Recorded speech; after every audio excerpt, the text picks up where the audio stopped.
market or something, I'd ask them, could I photograph from this person? And they would say to me, who was your grandfather on your father's side? And who was your grandmother on your mother's side? And they would locate me through this sort of lineage. And who else was I related to? And I used to think this was a quite strange thing, but I no longer think that. I think they actually do quite a lot about me by knowing my lineage. My mother comes from a very well-known, very big family in the west of the Isle of Man.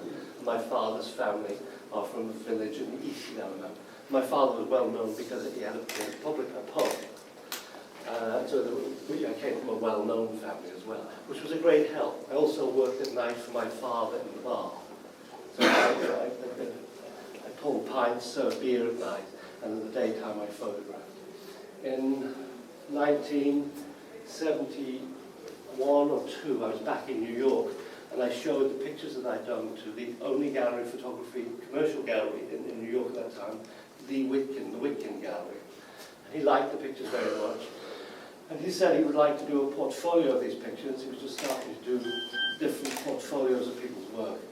And we sat down in the chair, and he told me how much he would pay me, and he wrote a check for half the money. And I went back to the Isle of Man. And about 3 months later, I got a letter from Lee Whitkin saying he'd been thinking about me, and I must be running out of money, and here was the other half, which is a very strange thing in terms I'd never signed any bit of paper or anything. Now I had all the money, and he had no pictures. And this was sort of like the early days of photography in the gallery and the commercial world, and something that could not happen now. You know, and that sort of trust and nothing signed. Life is not like that anymore. And when did they do the stamps? Is this the stamps that are here came much later. I was friends of mine in the Isle of Man who I felt very indebted to have a restaurant, and they were losing their license, the contract for the building of the restaurant. So they bought another building in the countryside to start a new restaurant, and they were going to start a bakery there. And these friends I was indebted to because they prepared the food at my mother's funeral, and they wouldn't accept any money. And there was a lot of people at my mother's funeral, and I was very embarrassed by this. So when I knew that they were going to open a new restaurant and it was going to be a bakery, I went back to my files and made a set of pictures of mills and milling in the Isle of Man for the walls of their bakery. And I was with them in the Isle of Man, and I got an email.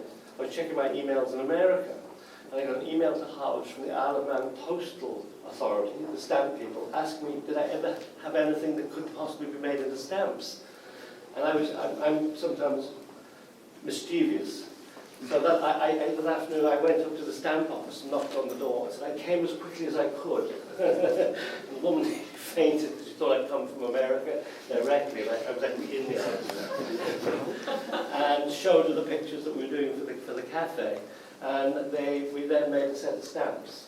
And it was actually quite nice that the party for the stamps, the launch of the stamps, was in this cafe with these pictures, and only the people who are still alive, there are only 3 people who are still alive that are in the pictures that are now stamps. This man was one of them, and he's now quite an old man, but he said to me, he remembered me photograph. This is the first photograph I ever took with a plate camera, with a large format camera. And I had photographed in the Isle of Man in 1969 for a winter. I took the pictures to London to show them to a man called Bill Jay, who was a prominent editor of photography in London at that time, an influential figure who I liked. And he looked at my pictures and said, they're fine, but really I think you're crazy. He said, you're using a 35mm camera on a tripod, which is crazy. Why don't you use a plate camera if you're going to be on a tripod? And I didn't like that information. I didn't want to carry a plate camera, but I respected him. And I went the next day and hired a plate camera, went back to the Isle of Man, and as I was taking this picture, my heart sank. And I said, oh no.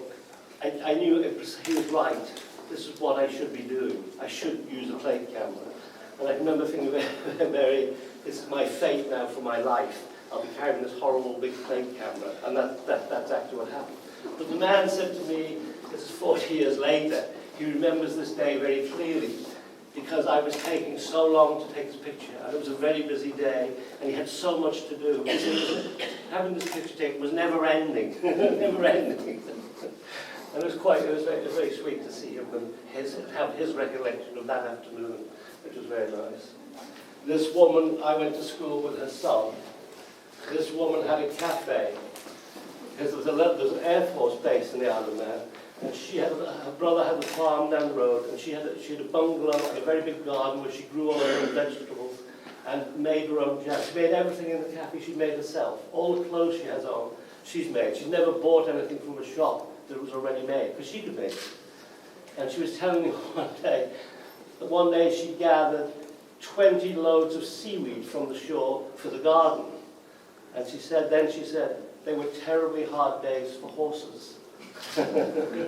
she didn't count it in this equation.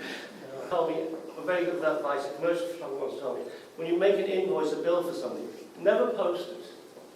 Leave it on the table. When you come back, you'll realise how reasonable it is. How so reasonable, you can add a bit more. So I was waiting until the last minute, and I rang him and told him the price. I can't even remember how much.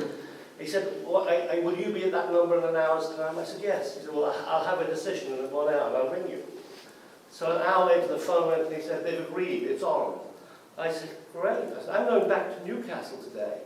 I could call in and see the factory. He said, I can arrange that. What time would you be at the factory? I said, about 3 o'clock. He said, fine. So I drove from London and I was singing, I'm in the money, no more debt, I'm in the money. I was so happy. I had no money, and this was more money than I'd ever had. And this was heaven sent. So I got to the factory, and they said, hi, how are you? Very well, so chill. Then we went inside, we were walking around, I said, why do you block out the light from all the windows? There's no light. Oh, daylight and rubber don't mix. Oh, really? Then I'd forgotten something very basic, that rubber's black. Now why I didn't think of this, I don't know. But there was this dark factory with this black stuff oozing out of machines, and the men were all in uniforms of very dark grey. And we were walking around, they were trying to explain things to me, and I was getting dizzy. And I couldn't hear anything they were saying. I said, is there a bathroom anywhere? I didn't go to the bathroom. So I went into the bathroom, and I was sick. What a fool you are. What an idiot. Why didn't you come and look at this place? It's a photographer's nightmare. Nobody wants to photograph it here. It's a trick. This is horrible. Really, why didn't you come and look at it? So I drove home crying. What am I going to do? How could I be so stupid? And then so I came back the following week and started to work there. And for some reason, and I can't tell you why I had this reason, I had decided that I wouldn't use artificial light. I'd photograph it in the daylight. This was a strange decision, as there was no daylight in the factory. But I was against photographing by artificial light. So I spent 6 weeks working 18, 19-hour days. Every time I left the factory, I felt guilty because it was still going on. If you went in at 3 a.m. or 3 p.m., it never looked any different. Just there was a different men in 3 shifts.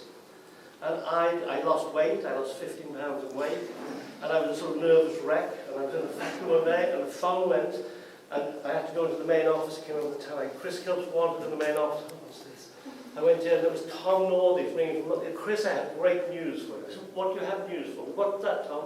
I said, Chris, I had lunch yesterday with Mark Howard's booth at the V&A, and he's going to exhibit your photographs. I said, oh, really?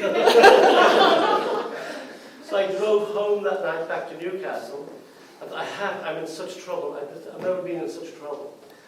So I went and saw a friend, a photographer in Newcastle, and I said, I need you to work for me. I'm going to go back to the factory, I'm going to light things. And so I actually knew how to light because my apprenticeship was with advertising.